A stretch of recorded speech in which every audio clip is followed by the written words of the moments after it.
زیادکردنی تەمەنی خانەنشینی ئێرادەی خەبات و سێکۆشان بەهێزتر دەکات. ڕۆژی پێنجشەمە 2 سەرماوەزی ساڵی 1402 گروپی یەکێتی خانەنشینان بەیاننامەیەکی لەژێر ناونیشانی بە یەکەوە و یەکگرتووانە بەر بە پەسەندکردنی یاسای زیادکردنی تەمەنی خانەنشینی بگرین بڵاو کردوێتەوە.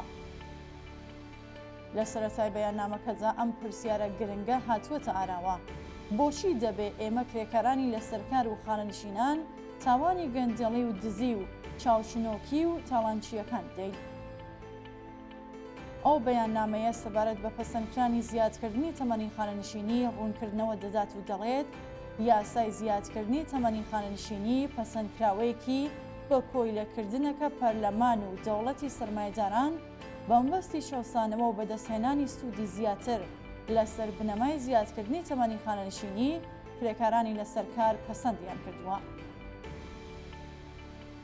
زیادکردنی ساڵانی چاوەڕوانی خانەنشینی واتە سوود وەرگرتن لە هێزی کاری کرێکاران و کەمکردنەوەی موچەی خانەنشینی بە بەراورد لەگەڵ ماوەی زیندومانەوەی کەسانی خانەنشین کراو.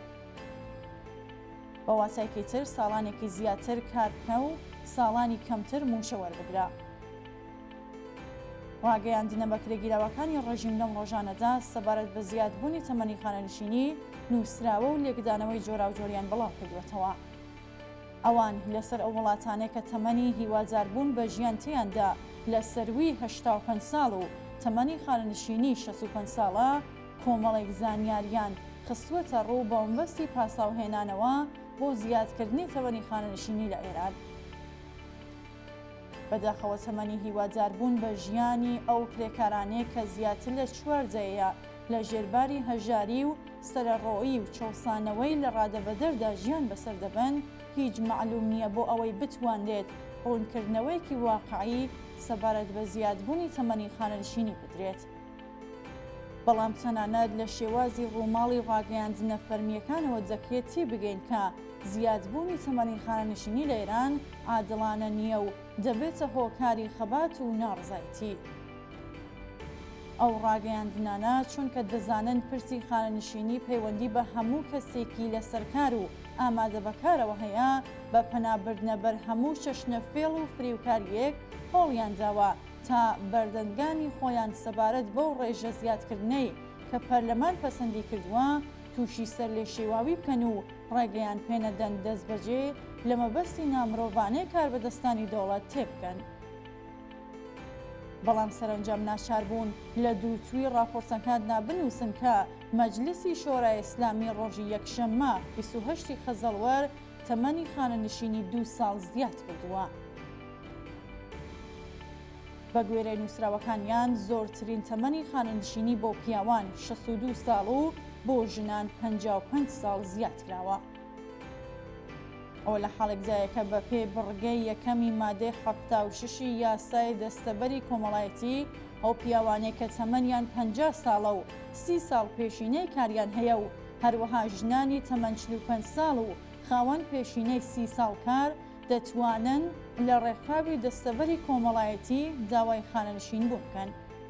بە واتایەکی ڕوونتر کابینەی شکست خواردووی ڕئیسی تەمەنی خانەنشینی نەک 2 ساڵ بەڵکو 12 ساڵ زیاد کردووە. یەکێتی ئازادی کرێکارانی ئێران ڕۆژی 30 خەزەڵوەر لە بەیاننامەیەکدا سەبارەت بەم بابەتە نووسی ڕۆژی 28 خەزەڵوەر جەماعەتێک لە ژێرناوی نوێنەرانی خەڵکدا لە کردەوەیەکی دژە ئینسانی و بە هاوکاری لەگەڵ ئەو تاڵانچیانەی کە 45 ساڵە دەستڕەنجی ئێمە کرێکاران و کارمەندانی زەحمەتکێش لە سندوقەکانی خانەنشینیدا بەتاڵان دەبن پەسەندکراوەیەکیان لەسەر بنەمای بەرنامەی حوتەمی گەشەپێدان سەبارەت بە ساڵەکانی کارکردن بۆ بڕیاری کۆسایی ڕەوانەی شۆرای نیگەهبان کرد. کابینەکەی ڕئیسی جەلاد وەک داڕێژەری پرۆژە یاساکە وا دیارە بەمبەستی یارمەتیدان بە سندوقەکانی خانەنشینی و کۆتایی هێنان بە قەیرانی هەزینەدارایەکانی خانەنشینان تەرحی زیادکردنی تەمەنی خانەنشینی خستووەتە ڕوو. بە پێزانیاریەکان لە کوێ 17 سندوقی خانەنشینی لە وڵاتدا 15 سندوقیان مایەپوش بوون یان لە لێواری مایەپوشیدان. کاربەدەستان دانی حەقی بیمە لەلایەن کرێکارانەوە وەک هۆکاری ئەم مایە کوژبوونانە ڕادەگەین و بەم بیانوەوە تەمەنی خانشینیان زیاد کردووە. ئیسماعیل گرامی هەڵسوڕاوی کرێکاری خانشینکراوە کە ڕۆژی 30 خەزەڵوەری 1402 بۆ چەندەمین جار دەستگیرکرا سەبارەت بەم بابەتە نووسی، کێشەکە لەوە بەسەر هەڵدەدات کە حکوومەتی مافیایی وەک بانباک لەسەر بەڕێوەبردن و سامانی ڕێکخراوی دەستەبەری کۆمەڵایەتی نووسووە. کۆمیتەی تکنیکی بەدواداشون بۆ جاواکاریە سنفیەکانی خانەنشینانی کێشوەری و لەشکەریش لەم دوایانەدا جەختی لەوە کردبووەوە کە سەرچاوەی مایە کوچبوونی ئەو سندووقانە دەگەڕێتەوە بۆ کێشە ئابووریە گەورەکانی وڵات و دابەشکردنی نادادپەروەرانەی سەرچاوە و سامانی ئەم وڵاتە. هەڵسوڕاوێکی خانەی کرێکار لەم بارەیەوە دەڵێت ئەگەر قەرزەکانی حکوومەت بدرێتەوە بە دەستەبەری کۆمەڵایەتی پێویست بە تەرح و پێشنیاری لەم چەشنە نییە. ئەو هەروەها وتی ئەگەر سوودی بانکی قەرزەکان حساب بکەین بڕەکەی زیاتر دەبێت لە خودی قەرزەکە، بەڵام بەداخەوە لەبەر ئەوەی دانەوەی قەرزەکە بەدەست دەوڵەتە بە دوواداچوونی بۆ ناکەن. لە دۆخێکی ئاواجە پێویستە چ بکرێت؟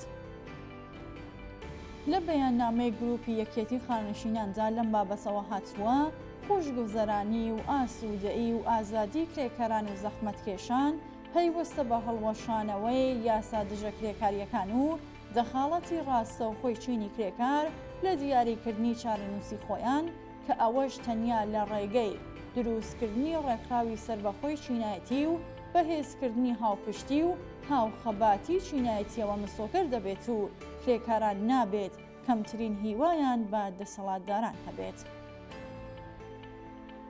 ئەوە زۆر ڕاستە و دەکرێت ئەوەشی پێوە زیاد بکرێت کە کۆماری ئیسلامی بە زیادکردنی تەمەنی خانەنشینی و هەرزانکردنی هێزی کار و دەرچوون لە ژێرباری دەستەبەری کۆمەڵایەتی بە هەموو تواناوە لە بەرامبەر خەڵکدا ڕاوەستاوە. ئەم پرسە دەتوانێت زەمینەی سەرهەڵدانی ناڕزایەتی بەربڵاوتر لە نێو چین و توێژە جۆراوجۆرەکانی کۆمەڵگەدا خۆش بکات و شەپۆلی بزوستنەوەی جاخوازی تەوەرەکان وەڕێ بخات. لەمڕۆوە جەختکردنەوە لەسەر پێویستی ڕێکخراوبوونی هەرچی زیاتری کرێکاران و کۆمەڵانی خەڵکی هەژار و زەحمەتکێشی شار و گوندەکان چ لە شوێنەکانی کار و چ لە شوێنی ژیان گرنگیەکی تایبەتی دەبێت.